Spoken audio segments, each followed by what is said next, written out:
One of the greatest male water polo athletes to emerge from Orange County, Chris Oeding has defined excellence for nearly 40 years as both a player and coach at the highest levels. A CIF Player of the Year, All-American pick, and two-time champ at Corona Del Mar, he played collegiately at Cal, winning 3 straight NCAA titles and 1992 Player of the Year honors for the storied program.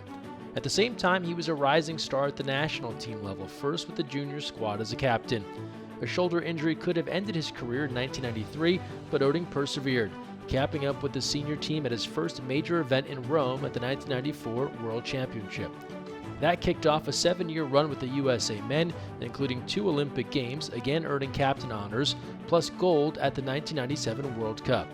As his playing days wound to a close, Oeding embraced coaching, first at Orange Coast College and then at Long Beach City College, where he's been since 2000, leading the water polo teams to 6 state titles. In 2013, he joined the USA Women's National Team staff, helping that program to unparalleled dominance, including 2 Olympic titles and 5 World Championships, with the Paris Games coming up this summer. You knew it by his junior and senior year, he's one of the best players, if not the best field player in high school. You know he's going to be a great player in college, there's no question. And then he goes on to Cal, Berkeley, and I think they might have won 3 championships while he was there. He was with some great players, Chris Humbert, Dirk Zion, Troy Barnhart. I get all of that, but I mean, I think, you know, winners are winners, and Chris won in high school, and then he goes on and wins in college, and then makes 2 Olympic teams. And what people don't know, Chris had some nerve damage in his back. And once you have that nerve damage, I don't think you get it back.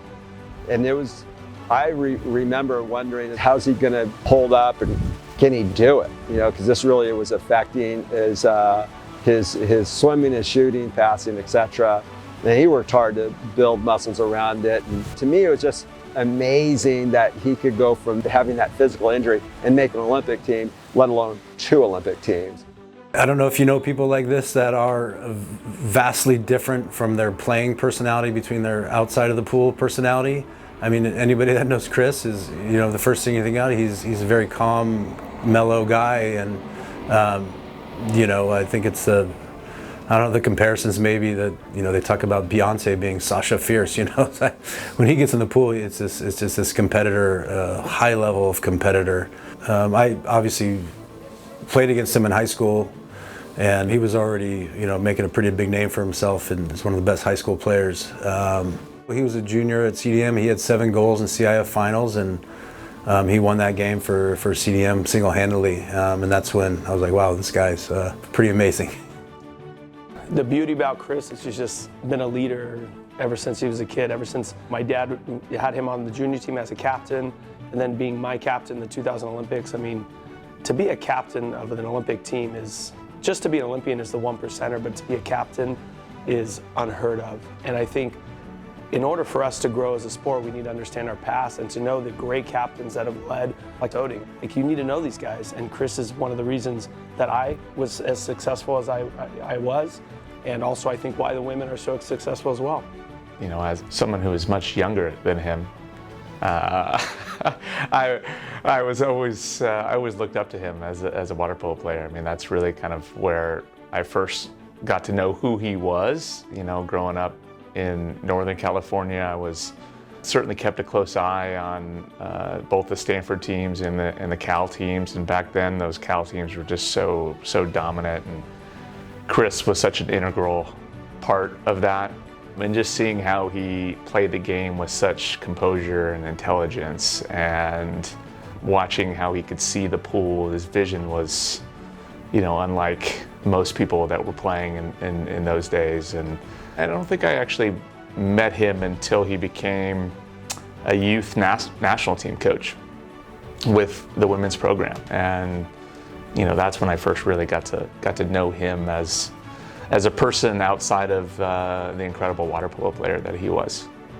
Chris was an outstanding high school player, college player, and a 2-time Olympian. I have the utmost respect for his skills, not only as a player, but now as a coach.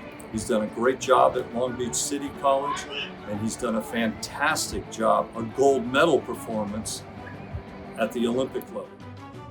As a coach, I think you have certain players that when the ball goes to them, you subconsciously know that it's going to be a goal. I mean, he was like one of those players. And I just remember we were in Rome, '94 World Championships, and it was a must-win game against Germany to go to the top 8. And he was at the position where he's supposed to score, and I was on the post. And 9 times out of 10, he's shooting that and scoring that. And he just did a no-look pass over to the top of me, and I was able to score. And after the game, the press, they asked me, how did you feel or something like that, and I said, well, I didn't really want the ball because I thought Oeding was going to shoot and score, but he had the wherewithal to pass it off to me, and so that made his vision as a player too was phenomenal. He was our captain in 2000. We played one day and every week, and that was it. We were so nervous, and I was so young, I didn't know what to do, and Chris goes, hey guys, let's go. And we went to the oldest bar in Sydney, Australia. We had beers, and it was the best night. We all became even closer, and that's why to this day, all of us go out for a beer at some point just to relax. He's just, a gift from the water polo gods and how well he knows the game, what a great athlete he was. And I see him coach, and he has the discipline to not yell out and do all this crazy screaming, but to look, to analyze, and teach. And that's what makes him a great coach. And he's a great parent, and I'd have to assume just a great husband too.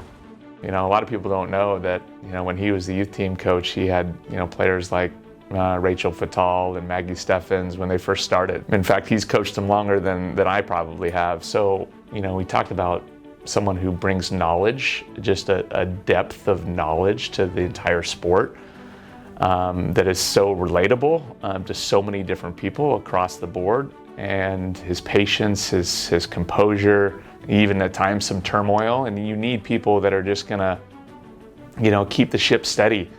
And I thought he was going to be a perfect fit for that reason. Not only that, he's just a great teacher, someone who can explain things very clearly, get his point across. Just such a great role model and leader for these young women coming through this program. Hi, Chris, the women's water polo team coming at you from your favorite place on earth, Los Alamitos. We are so grateful for everything you do for us, from when we were kids all the way till now. You have been a huge part of our lives and our team. You are family. You deserve this. We are so, so proud of you, and thank you, Chris. We love